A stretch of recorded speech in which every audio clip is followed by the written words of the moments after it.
Stanley Milgram's obedience to authority experiment, his hypothesis was basically it came after World War II.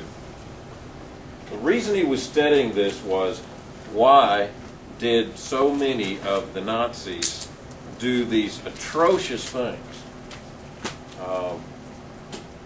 when their past lives prior to the war would never have indicated that some of them would have done what they did. And so he wanted to experiment on that. And what he did, he set up this experiment where behind the wall is what he called the student. Okay. Now really the student was the prisoner being tortured, but for some reason he made a nice label there, student. That doesn't sound quite so bad, does it?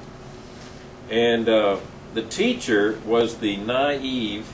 Now, okay, let me go back. The student was an actor. Okay, was a cohort in this thing. Okay, working with the experimenter. So the experimenter and the student were working together with full knowledge of what was happening. The naive person was the teacher. And these were just common people that they would bring in and say, now we're doing this experiment and we need you to do this. And what happened, well, maybe a little more background before I get into what actually happened, kind of was a lesson on depravity in human nature, as well as peer pressure and the power of authority. The primary thing Milgram was looking for was the power of authority. Do you follow this? What makes you act so depraved? Okay, can authority actually do that? And so he wanted to know why they did this. He was a PhD student at Harvard. That's probably not any surprise. And he presented an experiment to volunteers as a study in the role of punishment in learning. So I think I already explained this. But what happened? They bring this student in, and they'd act like. And I can't remember exactly how they did this, but it was like, okay, who's going to be the student, who's going to be the teacher? And somehow it was set up to where they always managed to get the actor as a student. I can't remember what happened there. So it had this look of either one could be the student, which wasn't true, but it looked like that. And so they would, this teacher, the naive teacher, would see them hooking up these wires to this student that's going to be shocked here momentarily. So they hook this person up, they strap them in this chair so they can't get away, and the teacher sits at a generator with controls attached to those wires. Okay, remember that? See, you see the wires going in there, and the teacher is messing with this equipment, and they keep raising the level of the shock.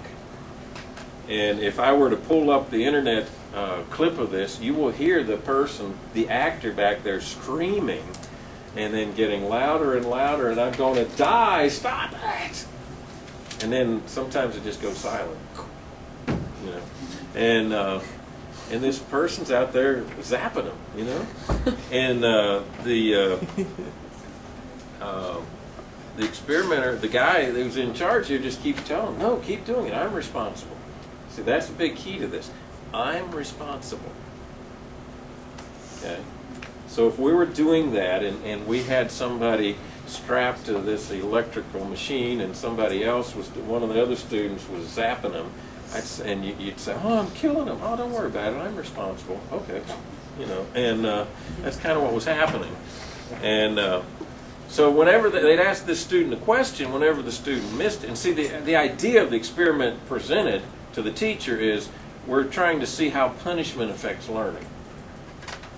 Okay, that was the concept behind it. Now that we ought to experiment with, right?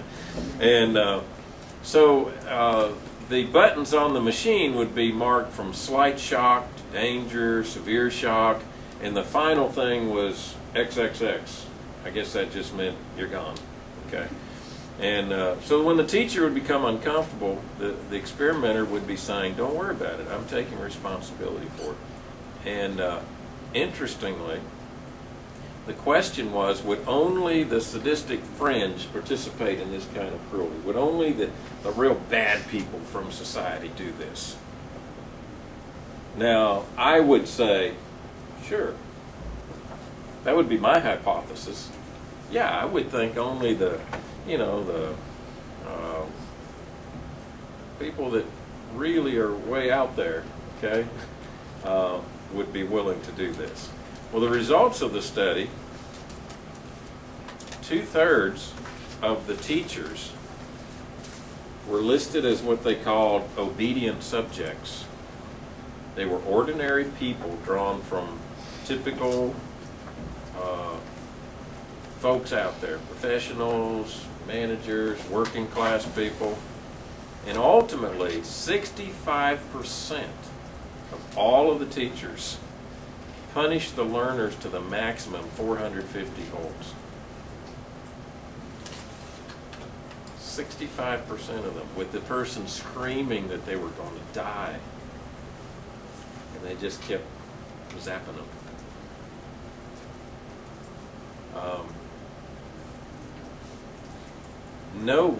Nobody stopped before reaching 300 holds. Okay. I don't know why I have another chart in there, but there it is again. Someone or some group who has power over us may have incredible social influence. Interestingly, both women responded to the same rates that men did, only they acted more nervous about it. They just kept zapping them, but they were more nervous. They did other similar studies to try to verify the results of this over a 25-year period, and they continued to verify the results of this. And interestingly, in Germany, 85% of the people gave the lethal dosage.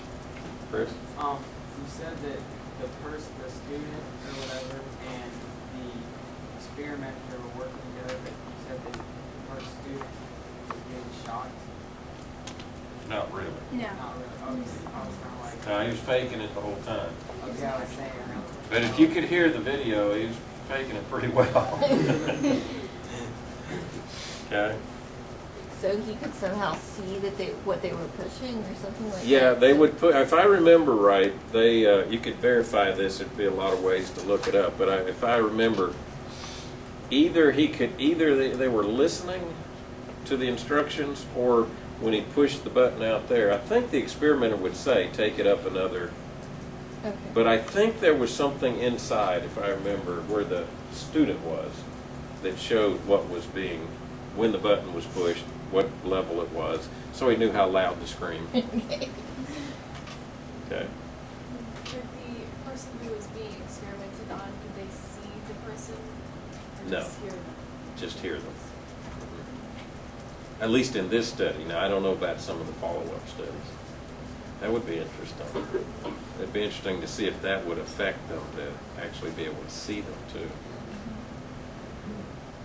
Yes. Just interested on, was there Christians? Like, do you know where these people came from? Were they all this middle class? No, that's a good people? question. I don't think, my guess is, and I don't know this for sure, I don't know if they even considered that. I've never read where there was anything about someone's faith. It was almost like they picked them from the social class. Whether or not they picked them or if there was ever a study done on people of faith and what faith, that would be interesting. Okay, you could do that experiment for your special project. Just don't tell anybody that you cause people to have nervous breakdowns. But that would be interesting to see if it's ever been done on people of different faiths and religions. I just can't imagine. You know, I want to argue, so there's no way I would do this. I hope I wouldn't. Was there what was the reason given for the higher percentage of Germans? I don't remember if they said. I don't think I have that on the slide. No. Possible. I think some of the theories, and again, you can verify this. You can probably find this.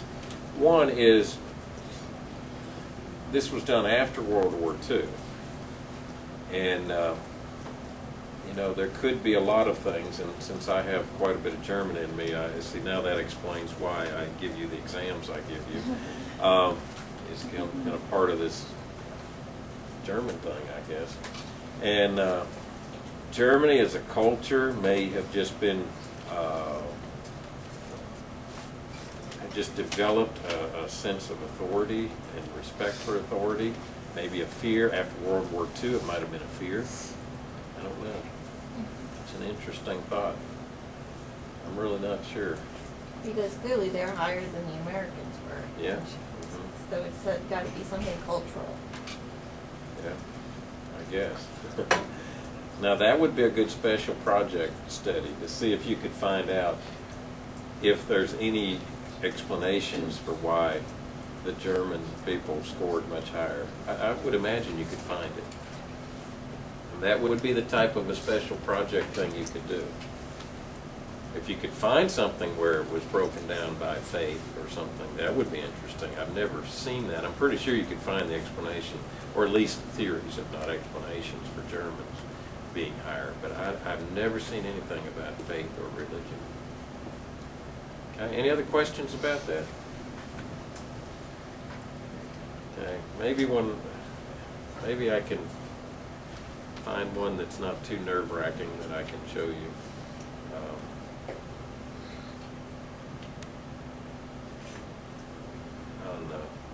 On the experiment.